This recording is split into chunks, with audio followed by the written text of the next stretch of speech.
네, 예배의 자리 나오신 여러분 모두를 주님의 이름으로 환영하고 축복합니다. 우리 한 번 더 인사할 때 사랑합니다, 축복합니다로 인사하겠습니다. 시작. 사랑합니다, 축복합니다. 사랑합니다, 축복합니다.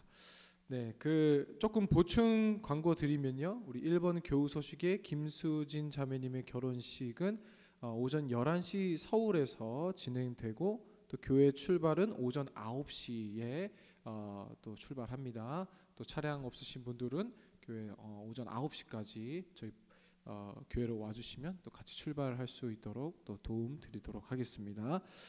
우리 지난주 또 부활 주일 예배를 은혜 가운데 마치게 하신 또 하나님께 다시 한번 모든 영광과 또 감사를 올려드립니다.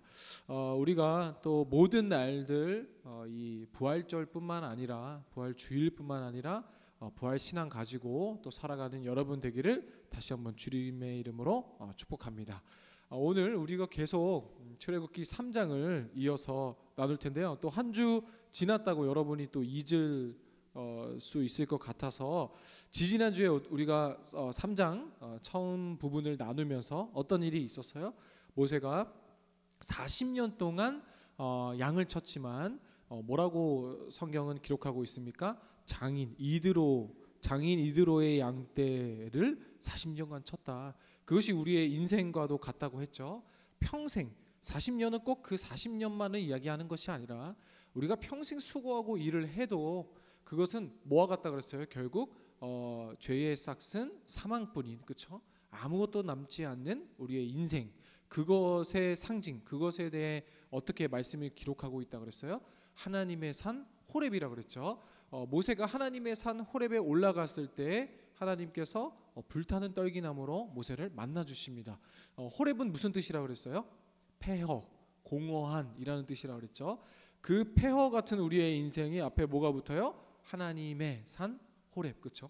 우리 아무것도 남지 않는 우리 인생에 하나님께서 우리를 만나 주시는 그 인생 가운데 폐허 같은 우리의 인생이 하나님을 만난 이후의 삶은 영원에 남는 삶이라는 것을 또 우리가 함께 나눴어요. 그렇게 해서 하나님이 모세를 어떻게 만들어 가십니까? 네가 서는 곳은 거룩한 곳이니 신을 벗어라 하시고 만나 주시죠. 같은 모세이고 같은 일상의 삶이었지만 모세가 하나님을 만난 이후에 똑같은 신을 신고 그 산을 내려가는 순간 어떻게 됩니까?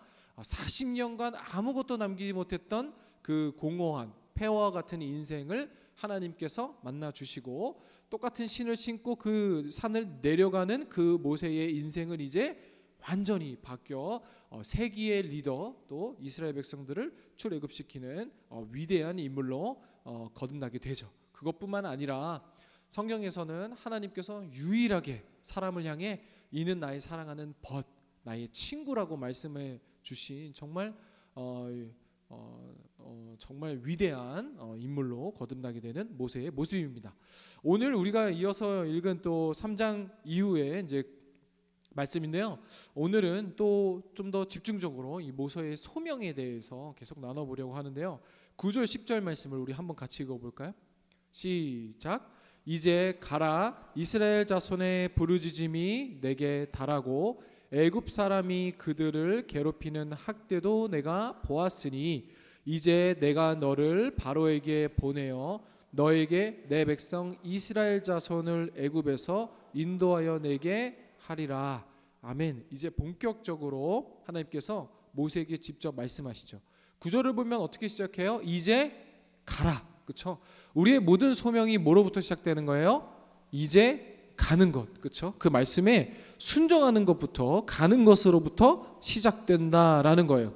그런데 10절에 주목하고 싶은 부분이 있는데요.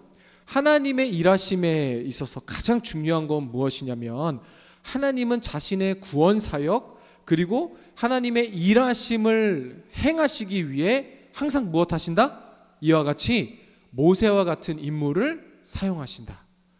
이것이 매우 중요한 포인트예요. 하나님의 자신의 그 영광된 구원 사역을 위해 오늘 모세와 같이 수천 년 전뿐만 아니라 오늘도 어떻게 해요? 사람을 통해 일하시는 하나님. 하나님께서는요, 오늘도 사람을 통해 말씀하시고 사람을 통해 일하시고 사람을 통해 그리고 사람들이 모인 교회를 통해 일하신다라는 거예요. 그래서 여러분 지금 보세요. 오늘 또 날씨도 너무 좋고 또 벚꽃도 막 펴서 유난히 조는 사람들이 많은데 졸더라도 지금 잘하고 있어요. 절대 졸더라도 이 교회를 떠나면 안 돼요. 눈물을 흘릴 때 눈물을 흘리더라도 이 예배를 포기하지 않아야 돼요. 다툴 때 다투더라도 여러분이 이 말씀 안에서 남기를, 예배하기를, 그리고 하나님과 교제하기를 절대 포기하면 안 되는 이유가 바로 여기 있다는 거예요. 왜요? 하나님께서는요, 졸 때 졸더라도, 다툴 때 다투더라도, 아무런 보잘것 없을지라도 뭐예요? 하나님의 일을 오늘도 사람을 통해 일하시기 때문이에요. 근데 어떤 사람이에요? 자신의 욕심과 욕망이 아닌 항상 하나님의 시선에서 사람들을 바라보고 하나님의 시선에서 세상을 바라볼 수 있는 사람을 통하여 하나님께서 오늘도 일하신다는 거예요. 여러분, 이 사실은요, 사실 엄청난 일입니다. 하나님께서 사람을 통해 말씀하시고 사람을 통해 일하시고 그리고 하나님을 믿는 사람들을 통해 교회를 세워가신다는 일이요, 너무나 위대한 일이에요.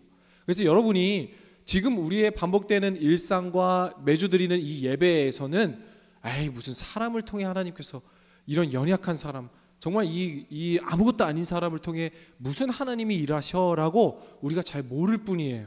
그래서 뭘 가야 돼요? 선교를 가야 돼요. 선교 가면은요, 오늘도 살아계신 하나님께서 사람을 통해 하나님의 시선으로 세상을 바라보는 사람들을 통해 일하시는구나. 근데 선교지뿐만 아니라 오늘 그 자리에서, 이 자리에서도 하나님께서는 마찬가지라는 거예요. 그리고 그러한 준비된 이들에게 하나님께서 뭐라고 하십니까? 이제 가라라고 말씀하시죠. 어쩌면 하나님께서는요, 지금도 여전히 저와 여러분에게 이제 가라라고 계속 말씀하고 계실 수도 있어요. 우리에게 주신 비전, 우리에게 주신 소명과 사명이 이미 우리에게 주어졌을 수도 있어요. 그런데요, 우리가 듣지 못하고 있는 거예요. 그래서 계속 뭐예요? 말씀에 귀 기울이고 하나님께 나아가며 교제하기를 포기하지 않아야 합니다. 그런 모세에게 뭐라고 하십니까? 우리 7절부터 9절 말씀을 다시 한번 읽어볼까요? 7절부터 9절 말씀입니다. 시작. 여호와께서 이르시되 내가 애굽에 있는 내 백성의 고통을 분명히 보고 그들이 그들의 감독자로 말미암아 부르짖음을 듣고 그 근심을 알고 내가 내려가서 그들을 애굽인의 손에서 건져내고 그들을 그 땅에서 인도하여 아름답고 광대한 땅, 젖과 꿀이 흐르는 땅, 곧 가나안 족속, 헷 족속, 아모리 족속, 브리스 족속, 히위 족속, 여부스 족속의 지방에 데려가려 하노라. 이제 가라. 이스라엘 자손의 부르짖음이 내게 달하고 애굽 사람이 그들을 괴롭히는 학대도 내가 보았으니. 아멘. 이 구절을 통해 하나님께서 뭐라고 하셨어요? 애굽에 있는 내 백성의 고통을 내가 분명히 보고 그들의 학대로 인해 부르짖음으로 내가 근심하고 그리고 애굽의 손에서 그들을 건져내고 괴롭히는 학대도 내가 보았다. 그렇죠? 이건 뭐예요? 내가 그 부르짖음을 알고 그 부르짖음이 내게 이르렀고 보았다. 계속 이곳에 사용된 동사를 통해 하나님께서는 하나님의 자녀들을 한 번도 포기하지 않으시고 내버려 두지 않으시고 심지어 그들이 하나님께 버림받았다 외쳤다 할지라도 하나님께서는 이들을 포기하고 이들에게 시선을 띄신 적이 없다라는 것을 계속 강조하면서 말씀하시죠. 근데 이 세 개의 동사를 보니 어떻게 해요? 하나님의 일은, 우리를 살피시는 하나님의 그 시선은 어떻게 해요? 전방위적이고 아주 총체적인 돌보심이라는 것을 우리가 알 수 있어요. 여러분, 그렇게 한 번도 우리를 잊으신 적이 없으신 하나님께서 이제 하나님의 때가 이르러 그들을 구원하시기 위해 하나님을 세우셨다라는 거예요. 근데 여러분, 하나님이 우리를 부르셨다. 우리가 오늘 좀 이 소명에 대해서 나누기로 했죠. 소명을 나눌 때 우리가 기억해야 될 것이 있어요. 그것은요, 첫 번째 한번 따라해 볼까요? 어떤 것으로부터 우리를 부르셨다. 시작. 어떤 것으로부터 우리를 부르셨다. 두 번째, 어떤 것을 향해 우리를 부르셨다. 시작. 어떤 것을 향해 우리를 부르셨다. 하나님의 소명에는 이 두 가지가 있다는 거예요. 항상 어떤 것으로부터 우리를 부르신 것, 그리고 어떤 것을 향해 우리를 부르셨다라는 거예요. 근데 어떤 것으로부터 한번 살펴볼까요? 하나님의 사람들을 구원하기 위해 하나님은 모세를 세우셨는데 어떤 것으로 부르셨다는 것은요, 그저 하나님의 일하심은 그저 오늘 하루 내가 잘 먹고 잘 자고 잘 지내는 것을 위해 내 인생을 부르시고 그것만을 위해 여러분을 이 자리에서 예배하게 하신 게 아니라는 거예요. 무슨 말이냐면요, 우리가 언제나 우리의 직업과 학업과 이 소명을 생각할 때 잊지 말아야 할 것은요, 그저 나의 성공, 그저 나은 사람 먹고 마시고 잘 살기 위해, 이 땅에서 잘 살기 위해서 나를 세우신 것이 아니라 본질적으로 우리가 추구해야 할 이 사명이 바로 어떤 것으로부터 우리를 부르셨냐는 거예요. 어떤 것으로 부르셨냐면요, 요즘 여러분 유튜브 많이 하죠. 저도 이 유튜브 뭐 알고리즘 막 이런 거 보면은요, 참 이런 게 많아요. 뭐 나는 나답게 살기로 했다. 여러분 한 번쯤 이런 브이로그 본 적 있어요? 그렇죠? 그리고 내 인생의 진정한 의미 찾기. 그러니까 이게 진짜 다 그 썸네일 있었던 걸 여러분한테 얘기해 드리는 거예요. 그리고 또 어떤 분은 연기를 준비하던 배우 지망생이 뭐 귀농한 이유 이런 것도 본 적 있어요? 그리고 대기업 다니던 20대가 뭐 갑작스럽게 퇴사한 이유 막 이런 거 있죠. 그렇죠?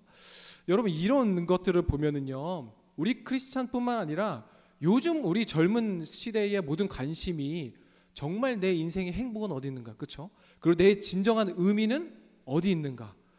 그것은요, 단순히 유행을 넘어 우리 젊은 세대가 점점 똑똑해질수록, 그렇죠? 그리고 의식주가 해결되면 해결될수록 우리 이 하나님의 형상을 닮은 우리의 근본적인 이 인생의 목적을 자꾸 의미를 찾는 것에 둔다는 거예요.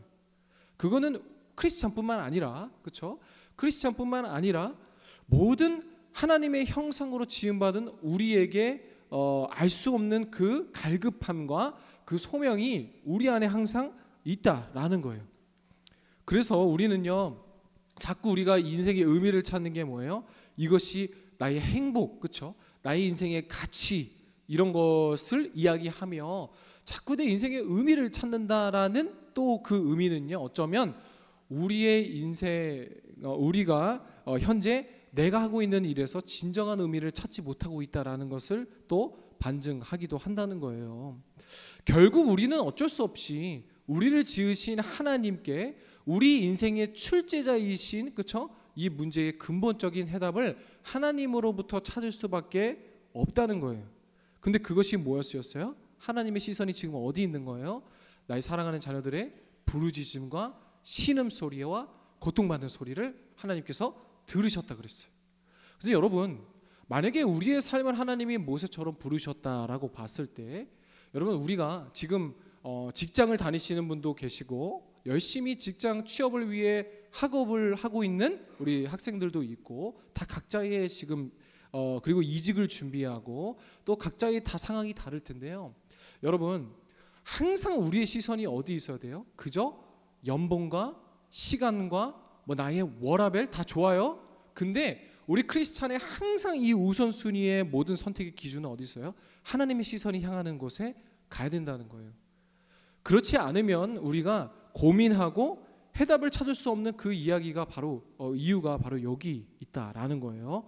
계속해서 나눠보도록 하고요. 또 어떤 것으로부터 우리를 부르셨다는 것, 그리고 또 어떤 것을 향한 것이 있어요. 어떤 것을 향합니까? 우리 3장 11절 12절 말씀을 같이 읽어보겠습니다. 시작. 모세가 하나님께 아뢰되 내가 누구이기에 바로에게 가며 이스라엘 자손을 애굽에서 인도하여 내리이까? 하나님이 이르시되 내가 반드시 너와 함께 있으리라. 내가 그 백성을 애굽에서 인도하여 낸 후에 너희가 이 산에서 하나님을 섬기리니 이것이 내가 너를 보낸 증거니라. 아멘. 12절에 하나님께서 무엇을 어떤 것을 향해 모세를 부르시고 하나님의 사람을 부르셨다고 그랬어요? 그 백성을 애굽에서 인도하여 낸 후에 너희가 이 산에서 하나님을 섬기리니. 오직 우리의 모든 삶의 궁극적인 목적이 바로 이것이에요. 하나님을 섬기는 것. 이용규 선교사님께서 이런 말씀을 하셨는데요. 우리 한번 화면을 띄워주실래요? 제가 읽어드릴게요. 우리는 성공을 따라가는 것이 아니라 약속의 자리를 지키려고 노력해야 한다. 우리가 두려워할 것은 실패가 아니라 하나님과 멀어지는 것이다.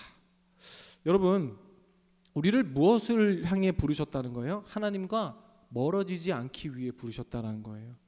우리의 상황과 형편이 지금 어떻든 간에 우리의 궁극적인 목적, 우리가 추구해야 할, 특히나 이 청년의 시절 때 우리가 우리를 부르신 그 하나님의 목적을 위해 달려가기 위해 무엇이 중요하다는 것이에요? 하나님을 섬기기 위함이 우리를 부르신 목적이라는 것을 여러분이 잊지 말라라는 거예요. 여기서 섬기다라는 단어가 히브리어 아바드라는 동사인데요. 이 동사는 사실 예배하다라는 의미예요. 예배하다. 그러니까 지금 하나님이 이스라엘을 부르시고 모세를 세우시고 이 모든 과정이 결국에는 뭐예요? 하나님을 섬기고 하나님을 예배하기 위함이다 라는 것을 우리가 잊지 말아야 된다라는 거예요. 이전에 종종 그 학업을 마치고 이제 취업을 준비하는 우리 청년들을 보면은요, 꼭 저에게 한 번씩 물어봤어요. 이렇게 목사님, A라는 직장이 있는데요. 이 직장은요 연봉도 너무 좋고 그리고 근무 환경도 좋아요. 그런데 한 가지 단점이 있다면 제가 이 A라는 직장을 가면 주일에 예배하기가 힘들어요. 이렇게 얘기를 해요. 그런데 또 B 직장이 있어요. 근데 다른 조건은 별로 마음에 안 들어요. 연봉도 A보다 낮고 그리고 뭐 복지도 그렇게 좋은 것 같지 않아요. 그런데 이 회사는요 매 주일마다는 쉴 수 있어요. 그럼 나한테 어쩌라고? 어쩌라고? 여러분 어떻게 해야 돼? 그러면 당연히 전 뭐라 그래요? B 직장으로 가야지. 갚아주시는 하나님을 기대하며 신뢰해야지. 이러면은 별로 안 좋아하더라고. 그러면 또 어떻게 그러면 나중에 A 직장 가거나 정말 B 직장 가면서 힘들면은 제 탓도 하기도 해요. 근데 그거는 되게 착한 청년이에요. 요즘에는 어떻게 하냐면요. 요즘에는요. 목사님 저 A 직장에 합격했어요. 근데 주일에 못 와요. 기도해 주세요. 끝. 오히려 물어볼 때가 더 착했죠. 그렇죠? 근데 여러분 적지 않은 케이스들을 보면은요. 이 선택의 기로에 있을 때 그래도 내가 신앙생활을 열심히 했어요. 막 임원도 하고 막 순장도 하고 막 뭐도 열심히 봉사 주일학교 선생님도 하는 청년들이라 할지라도 뭐예요? 직장을 가서 주일에 한두 번씩 빠지기 시작하면은 어떻게 그럴 수가 있을지 정도조차 어떻게 그럴 수 있을까라고 생각할 들 정도로 교회 안 나오고 아예 교회랑 등져버리는, 심지어 교회에 대해서 아무런 이제 그런 막 동기나 그리고 완전히 떠나버린 청년들을 제가 수없이 봤습니다. 수없이. 근데 여러분 당장 눈에 보이는 그 중요한 우리의 그 선택의 기준보다 오늘 말씀에서 뭐라고 하시는 거예요? 우리의 삶의 모든 소명의 궁극적인 목적과 방향이 결국 하나님을 섬기는 것이 돼야 된다 라고 우리에게 이야기하고 계시고, 그리고 그것을 위해 내가 너를 보내는 것이 너가 증거가 될 것이다. 이 말은 결국 뭐예요? 내가 너의 삶을 통해 결국 나를 예배하고 나를 섬기는 것이 인생의 목적이 될 것이다 라는 증인으로 내가 너를 세웠다라는 거예요. 모세뿐만이 아니에요. 여러분이 앞으로 모든 결정과 선택과 인생의 중요한 것들이 있죠. 사실 우리는 답을 알아요. 그렇죠? 그리고 성경 말씀에 뭐 그런 게 어디 있어요? 라고 물어볼 수 있겠지만 성경 말씀에 다 있어요. 어느 직장을 가야 될지, 어떻게 가야 할지, 어떻게 내 인생을 준비해야 되고, 어느 학원에 가야 되고, 어떻게 공부해야 될지 성경에 다 있어요. 다 있어요. 그건 뭐예요? 정말 뭐 종로의 학원으로 가라, 무슨 자격증을 따라, 그런 건 아니지만 하나님께서는요 오늘 우리에게 말씀해주고 답을 이야기해주고 계세요. 11절에 모세가 묻죠. 내가 누구이기에 바로에게 가며 이스라엘 자손을 애굽에게서 인도하여 냅니까? 라고 물어봐요. 하나님, 제가 누군데요? 제가 감히 뭐라고 제가 왕한테 가서 내 백성 좀 달라고 해요? 어떻게 얘기해요? 라고 얘기하니까 12절에 하나님이 뭐라고 하세요? 하나님이 이르시되 내가 반드시 너와 함께 있으리라. 여러분, 질문과 답이 맞아 보이지 않아요. 그렇죠? 모세가 내가 누군데 제가 갑니까? 이러니까 하나님이 뭐라고 하신 거예요? 네가 누군지는 중요하지 않아. 그 말씀을 하시는 거예요. 그러면 뭐가 중요하다는 거예요? 내가 너와 함께 하는 게 중요하다라고 말씀하시는 거예요. 이것이 믿음으로 사는 오늘 우리들의 인생의 소명의 부르심의 핵심이에요. 이 순종의 핵심이에요. 우리가 처한 어려움에 우리가 직면했을 때 내가 어떻게 행동하고 내가 어떻게 가지? 내가 누구이기에? 내가 도대체 뭘 준비해야 되지? 에 집중하지만 그래서 모세가 물은 거죠. 내가 누구이기에 내가 그곳에 가서 이렇게 얘기를 할 수 있겠습니까? 그러면 하나님이 뭐라고 대답하세요? 걱정하지 마 모세야. 네가 가는 순간 온갖 갑자기 기적이 일어나서 바로가 이스라엘 백성들을 보내주지 않고서는 버틸 수 없을 거야. 네가 그 애굽에 들어가는 순간 내가 이미 다 세팅하고 준비해 놨으니 너는 그냥 가서 외치기만 하면 돼 라고 말씀해 주셔야 되잖아요. 그렇죠? 근데 그렇게 말씀하시 아니고 뭐라 그랬어요? 네가 누구인지는 중요하지 않아. 중요한 건 뭐예요? 내가 너와 함께 한다라는 거예요. 근데 여러분, 함께 한다는 말의 의미가 결국 뭐예요? 네가 하는 것이 아니라 내가 하는 거야 라고 얘기를 하는 거예요. 여러분, 우리가 항상 기도할 때 하나님 나와 함께하여 주옵시고 함께 하신 하나님, 여러분 함께 하신 하나님이 뭔데요? 그게요, 내가 이루는 게 아니라 하나님이 이루신다라는 거예요. 예를 들어 설명해 볼까요? 모두 믿지 않으시겠지만 저의 어렸을 때부터의 꿈은 오직 목사였습니다. 목사가 되기 위해 저는 모든 삶을 살았습니다. 어떻게 하면 목사가 될 수 있을까? 어떻게 하면 훌륭한 목사님이 될 수 있을까?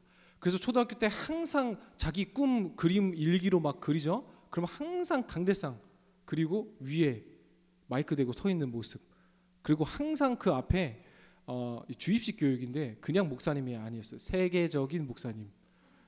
세계적인 목사님. 저희 아버지 교회가 세계 복된 교회였거든요. 그 세계를 항상 세계가 붙었어. 근데 여러분, 그렇게 열심히 목사가 되기 위해 살았어요. 오타니, 그 일본의 야구 선수 아시죠? 오타니 선수가 항상 자기가 원하는 그 꿈을 적어놓고, 그쵸? 막 그렇게 한다 그래서 우리 SNS에도 막 유행하고 그랬잖아요. 그런 것처럼 제가 오타니 선수는 아닌데 저도 다 적었어요. 몇 살 때 총신대 가서, 몇 살 때 안수 받고, 몇 살 때 강도사 되고, 몇 살 때 목사 안수 받아서, 몇 살 때 유학 갔다 와서 뭐 공부하고, 이걸 다 적어놨어요. 근데 제가 좀 이상하게 이 적은 거를 항상 우리 와이프에게 연애 편지에 적었어요. 난 몇 살 때 이러고 있을 거니까. 근데 그걸 왜 적었는지 모르겠어요. 그런데 우리 와이프가 더 놀란 게, 정말 적어놓은 대로 제가 이제 총신대 대학교 다닐 때 이 오빠가, 제가 오빠예요.